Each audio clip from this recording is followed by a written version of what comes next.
तेयोंग Jungkook को बहुत ज्यादा ढूंढते हैं पर उन्हें जंगकुक मिल ही नहीं रहे होते हैं। और इसके बाद जब तेयोंग पूरी तरीके से हार जाते हैं और वहीं पर बैठ जाते हैं तो वो देखते हैं कि जंगकुक अपनी कार से कहीं जा रहे हैं। और इसके बाद तेयोंग बिना रुके जंगकुक की कार के पीछे भागने लगते हैं और उन्हें जोर जोर से चिल्लाकर रोकने लगते हैं, जिसपे जंगकुक भी ये देखते हैं कि तेयोंग पीछे पीछे भाग रहे हैं। तो उसके बाद वो अपनी कार रोकते हैं और फिर तेयोंग उनके शीशे के पास आते हैं और जंगकुक अपना शीशा नीचे करते हैं और बोलते हैं कि क्या हुआ, तुम मेरा नाम चिल्लाते हुए पीछा क्यों कर रहे हो। जिस पे तेयोंग बोलते हैं कि मुझे सब कुछ पता चल गया है, लेकिन क्या तुम मुझे एक भी बार सफाई देने का मौका भी नहीं दोगे। जिस पे जंगकुक बोलते हैं कि मुझे एक ऐसे इंसान से बात ही नहीं करनी है जिसने मुझे अंधेरे में रखा हो। तो इस पे तेयोंग बोल रहे होते हैं कि ऐसा कुछ भी नहीं है, मुझे बस ऐसा लगा नहीं था कि तुम्हें ये सारी चीजें जानने की कोई भी इच्छा होगी, इसलिए मैंने ऐसा कुछ भी नहीं बताया। पर मेरा यकीन करो, मैं ये सारी चीजें तुमसे छुपाना नहीं चाहता था, क्योंकि सबको तो पता ही थी कि मैं कैसा हूँ।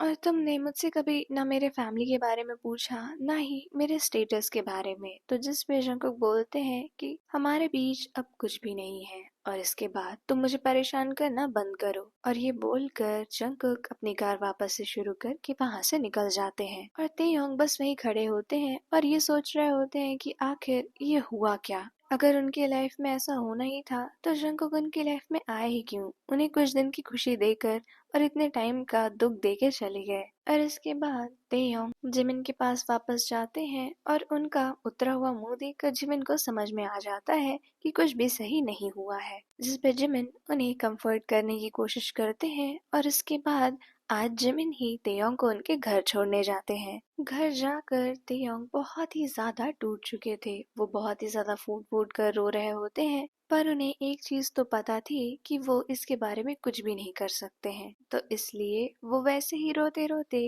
अपने जॉब के लिए तैयार होते हैं और वहां से निकल जाते हैं। अपनी जॉब पे भी उनका आज मन नहीं लग रहा था, क्योंकि उनका पूरा ध्यान तो उस चीज पे था जो उनसे जंगकुक ने कही थी। पर तेयोंग अपने मन में ये सोच रहे होते हैं कि मैंने सच में जंगकुक को कोई धोखा नहीं दिया है। मैं मानता हूँ कि मुझे उसे ये सारी चीजें बतानी चाहिए थी, पर मुझे लगा ही नहीं कि इसकी कोई जरूरत है। लेकिन वो अब कर भी क्या सकते थे, तो इसलिए वो अपनी पार्ट टाइम जॉब करते हैं और वापस से अपने घर आकर सो जाते हैं। दूसरी सुबह होती है और तेयोंग उसी तरीके से तैयार होकर कॉलेज जाते हैं। आज जब वो कॉलेज पहुंचते हैं तो सब लोग उन्हें बहुत ही ज्यादा अजीब तरीके से देख रहे होते हैं। वैसे तो वहाँ पे वो जिमिन का इंतजार कर रहे होते हैं, लेकिन जब सब लोग इतना ज्यादा बुरी तरीके से उन्हें देख रहे होते हैं तो वो जिमिन को मैसेज कर देते हैं कि मैं क्लास में जा रहा हूँ, तुम क्लास में ही आ जाना। लेकिन तेयोंग जैसे ही क्लासरूम का गेट खोलते हैं एक डस्टबिन उनके ऊपर गिर जाती है और उसमें से सारा कूड़ा उनके ऊपर होता है। और ये देखकर सारे बच्चे हंस रहे होते हैं। और उसके बाद जब तेयोंग उधर नजर घुमाते हैं तो वहाँ बीच में बैठे थे जंगकुक। और तेयोंग को ये तुरंत समझ में आ गया था कि ये जंगकुक ही हैं जिन्होंने ये सब किया है। लेकिन तेयोंग कुछ बोलते नहीं हैं और चुपचाप जाकर अपनी सीट पर बैठ जाते हैं। कुछ देर बाद जब जिमिन आते हैं तो वो देखते हैं कि तेयोंग बहुत ही ज्यादा गंदा स्मेल कर रहा है, उसके ऊपर काफी सारा कूड़ा भी है। तो वो तुरंत ही तेयोंग का हाथ पकड़ते हैं और उन्हें वॉशरूम में खींचते हुए ले जाते हैं और फिर वहां जाकर उनसे पूछते हैं कि हुआ क्या है, तुम साफ साफ बताओ। और तेयोंग सारी चीजें जिमिन को बताते हैं, जिस पे जिमिन इतना ज्यादा गुस्सा होते हैं कि वो जंगकुक को मारने के लिए बस चाह ही रहे होते हैं कि तेयोंग उनका हाथ पकड़ लेते हैं और कहते हैं कि गलती हमारी ही है, हमें इतना ज्यादा खुश होना ही नहीं चाहिए था। हम ऐसा कैसे भूल सकते हैं कि स्टेटस सबसे ज्यादा मैटर करता है। और इसके बाद तेयोंग अपने ऊपर से सारी चीजें हटाते हैं, अपने आप को जितना हो सके पानी से साफ करते हैं और इसके बाद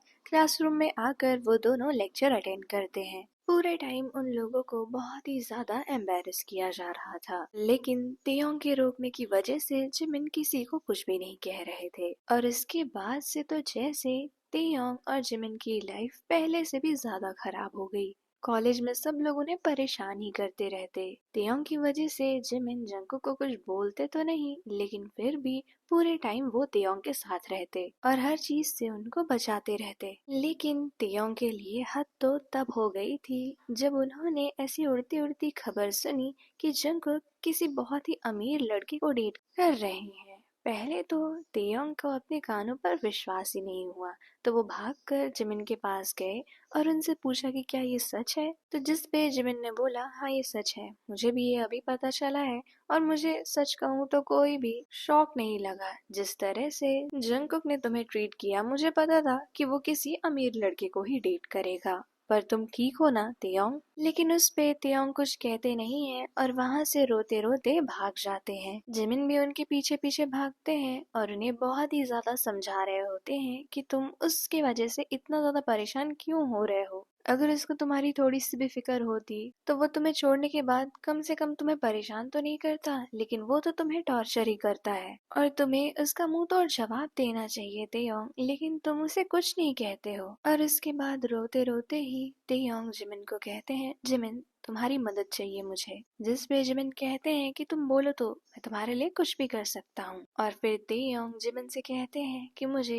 इस कॉलेज से ट्रांसफर लेना है, अब और मैं यहाँ पर नहीं रह सकता हूँ। उसको किसी और के साथ तो बिल्कुल भी नहीं देख सकता। पहले तो जिमिन बहुत ही ज्यादा उन्हें समझाने की कोशिश करते हैं, लेकिन जब तेयोंग बिल्कुल भी मानते नहीं है तो जिमिन तैयार हो जाते हैं ट्रांसफर करवाने के लिए। उसके बाद वो लोग सारे प्रोसेस करते हैं और तेयोंग को ये नहीं पता होता है कि जिमिन भी अपना ट्रांसफर करवा रहे हैं उसी कॉलेज में जहाँ तेयोंग जा रहे हैं। वैसे तो ट्रांसफर में करीबन 15 दिन लग जाते हैं, लेकिन तेयोंग और जिमिन कोशिश करते रहते हैं कि जल्दी ही ट्रांसफर हो जाए। और जब सारी चीजें हो जाती हैं और तेयोंग जिमिन को उस कॉलेज के बाहर देखते हैं तो वो कहते हैं, तुम यहाँ क्या कर रहे हो, मुझे छोड़ने के लिए आए हो? तो जिमिन उनका हाथ पकड़ते हुए कहते हैं कि ऐसे कैसे अपने दोस्त को छोड़ दूं, मैं भी इसी कॉलेज में आया हूँ। और कुछ टाइम के लिए ही सही, लेकिन तेयोंग के चेहरे पर एक अच्छी सी मुस्कान आ जाती है और वो लोग वहाँ पर पढ़ने लगते हैं। तेयोंग के लिए काफी ज्यादा मुश्किल था इन सारी चीजों से उभर पाना, लेकिन जिमिन